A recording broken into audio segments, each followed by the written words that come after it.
This is the absolute latest Amazon Kindle release to date. This is the Amazon Kindle. It is the all-new one, and it is mostly referred to as the Basic. It is 16 gigabytes, it has a ton of battery life, a built-in light, and it has USB-C. This is actually the only 6-inch available in their lineup now that the Scribe was announced at over 10 inches, the Oasis is 7 inches, and the Paperwhite line has moved up to 6.8. This also is rocking a 300 ppi screen.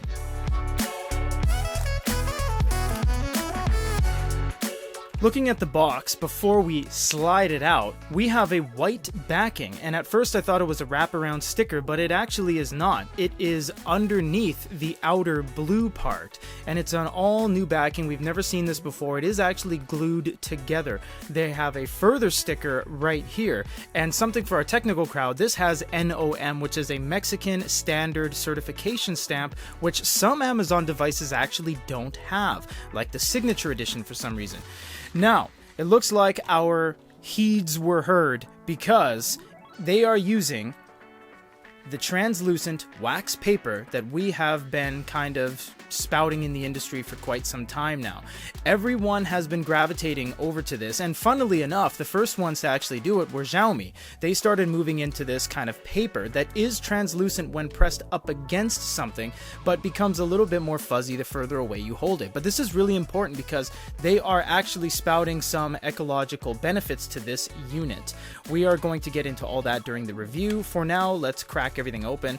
This is the denim blue version, by the way. At the back is blue, and you have a USB-C at the bottom, you have a power button, you have a status indicator light, no physical patron buttons or anything like that, but the denim wraps around to the front. Typically in the past, when they have different colors of certain devices, the bezel will be the exact same color, like when they have the tablets and stuff like that, it'll be black, but this one actually has both. It's very nice. Now the back doesn't have a lot of scratch, it doesn't show scratches a lot, but it shows fingerprints pretty quickly, and before each video we alcohol our fingertips as to cut down on the overall staining of it, but look at that, it shows a lot of fingerprints very quickly. This also says a bunch of things on the back that I've never seen before. IS 13252 Part 1. I've never seen that on any Amazon ever. Now you must note that when you're buying a Kindle, it is not protected in this box. This is a very flimsy box. It is not cardboard, it is just a construction paper cardstock box you can see right here, and it actually is pressed right up against the side because there's no packaging. There's no foam, there's no packaging whatsoever. It's literally just that. So you must put that into consideration when you're buying a Kindle. Here is a startup guide. It will be in multiple languages, as you can see here. Important information, and a USB-C with a little paper wraparound. So it's really cool that they're gravitating away from plastic, and they're using actual paper on there, actual paper on here. It is all just very, very nice, and there's no reason to use plastic when you don't need it. Look at everything here. It is absolutely all paper from end to end, and plastic is only utilized where necessary, like the cable, like the connectors, of course, like the hard kind of PVC utilized for that, like the actual body construction. You don't need plastic wrap, this, that, and the other thing if you don't require it.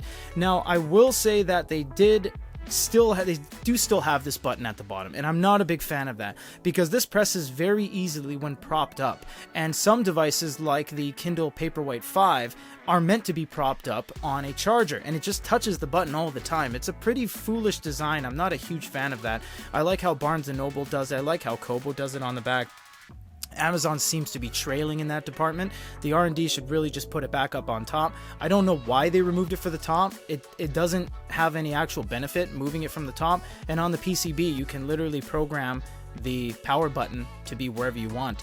We'll just do a quick first time startup, show you what works, click on English, click next. From here we're gonna have to set it up. We will be choosing USA for our registration just because it has the most features, it has good reads, it has Bluetooth, all that kind of stuff. This is everything in the brand new or all new Kindle, aka the Kindle Basic. This is not the Oasis, this is not the Paperwhite, this is the Kindle Basic. Stay tuned for a full review coming up soon. For GoodyReader.com, this is Peter.